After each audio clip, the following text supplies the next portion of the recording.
Congressman Jesse Jackson Jr. is Senate candidate number 5, the one named in the FBI's affidavit in support of the criminal complaint charging the Illinois governor. The Illinois governor is accused of trying to sell President-elect Obama's vacant Senate seat. Did Congressman Jackson play any part in a pay-to-play scheme? In the 13 years that I've served in the Congress of the United States, I've only missed 2 votes. And there's no Democrat and no Republican in the Congress of the United States who can say that. I thought mistakenly that the governor was going to make a decision in the best interest of our state as well as our nation. I thought mistakenly that the governor was considering me based on my 13 years of hard work on behalf of the people of our state as well as our nation. I thought mistakenly I had a chance and I was being considered because I had earned it. Clearly I was badly mistaken. I did not know that the process had been corrupted. I did not know that credentials, that qualifications, that a record of service meant nothing to the governor. I want to make this fact plain. I reject and denounce pay-to-play politics and have no involvement whatsoever in any wrongdoing. I did not initiate or authorize anyone at any time to promise anything to Governor Blagojevich on my behalf. I never sent a message or an emissary to the governor to make an offer, to plead my case, or to propose a deal about a U.S. Senate seat, period. I thought, mistakenly, that the process was fair, above board and on the merits. I met with Governor Blagojevich for the first time in 4 years on Tuesday.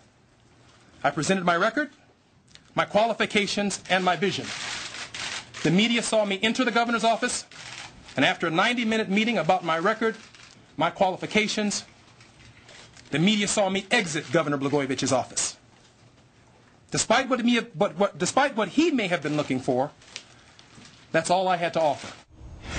Lynn Sweet, Washington Bureau Chief for the Chicago Sun-Times, is with us and joins us right here in Washington. Lynn, we've got up there, we're going to show you a bunch of pictures. I want you to sort of draw and tell us who these people are. And I just want to caution the viewers, though, just the fact that these people know each other doesn't mean that they're in any way involved with the governor in a criminal enterprise or with Tony Rezko. But anyway, here's the group. Here are the people that from Chicago that you write about all the time. I want to tell you, what is the connection relationship, if any, between the governor and Tony Rezko? Tony Rezko figures in the criminal investigation of Blagojevich, major fundraiser for the governor. And in terms of his relationship, does he have any relationship at all, Tony Rezko, with Rahm Emanuel, the new chief of staff and the former congressman? No, but interestingly, Rahm does have the seat that Rod Blagojevich had that he gave up to run for Congress. All right, now, David Axelrod, who's he? David Axelrod is Obama's top strategist going to the White House.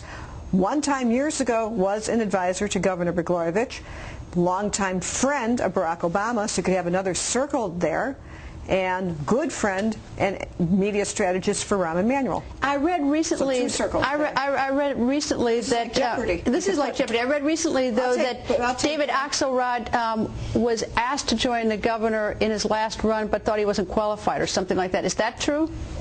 He didn't. By that time, there's a bit of a cloud over Blagojevich, and David said no. But they were once friends. They were close. Axelrod's son once worked in Blagojevich's office on the Hill. I think it was an intern or something. So they go way back. All right, let's go to Valerie Jarrett. Who's she? Valerie Jarrett is a new senior advisor, incoming senior advisor, confidant to not only Barack Obama, but Michelle. She hired Michelle to her job in Mayor Daley's City Hall. Does she have any relationship to Rahm Emanuel, David Axelrod, the governor, Tony Rezko, or Jesse Jackson Jr.? Well, what's interesting is that in the way Chicago politics work, she actually is better known to, before Barack and Michelle Obama became really famous, which is just in the last 4 years, Valerie Jarrett ran the city transit agency. She was part of Mayor Daley's City Hall. Rahm, when he came back to Chicago from Bill Clinton's White House, was helping run on the board of the Chicago Housing Authority, and David Axelrod is a chief advisor to Mayor Daley. So you could put circles there, all going back into Chicago City Hall. All right.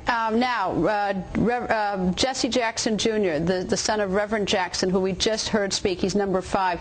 What's his reputation in Chicago? I mean, he had a very passionate speech saying he has nothing to do with any pay for play. I think he had a terrific speech, and I just urge people to keep an open mind on this one. Do keep an open mind. But where he fits into this is that what you're looking at are different wings of the Democratic family in Chicago, and he comes out of the Jackson wing. You just heard me say City Hall about 3 or 4 times. He comes out of just another South Side kind of politics that never came out of the remnants of the old machine. Rod Blagojevich, by the way, if you go back to that circle, his father-in-law is a Chicago alderman who gave him his start in politics, and therefore he was known to everyone in that And his wife, isn't his wife? The governor's wife is somehow like the governor's wife, Patty, is the daughter, of a Chicago alderman who's also a local ward boss. All right, Tony Rezko is pending sentencing. He's been convicted. Is he talking, or is he done cooperating with the police, if you know? Well, I think we'll know more once the sentencing is locked in. And again, he figures with the 2 men on top of them because Tony Rezko and his wife were the ones who bought the empty lot next to Obama's house in Kenwood that became a big story in itself.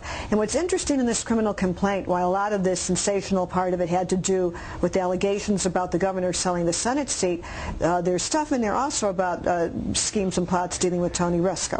All right, and of course I should emphasize, in all fairness to the President-elect, that the U.S. Attorney, when he spoke yesterday, was very specific, saying that nothing linked President-elect Obama. No, nothing did. But when you're talking about the Democratic tribes in Chicago, which now for the moment has kind of covered the nation's imagination, just in also explaining the context that has spawned these people. I mean, look at Ram, David, and Valerie are all going to be in very high places in the White House. I think there's just a lot of interest in this kind of tribal Democratic Party that brought them up. And in fairness, this is an ongoing investigation, and the prosecutor invited people to come forward, so we'll have a lot to see. Right, and one other thing, Valerie Jarrett, her name was mentioned in there because there's a possibility that she might have been interested in the Senate seat. So all your loops can be put together. Lynn, thank you.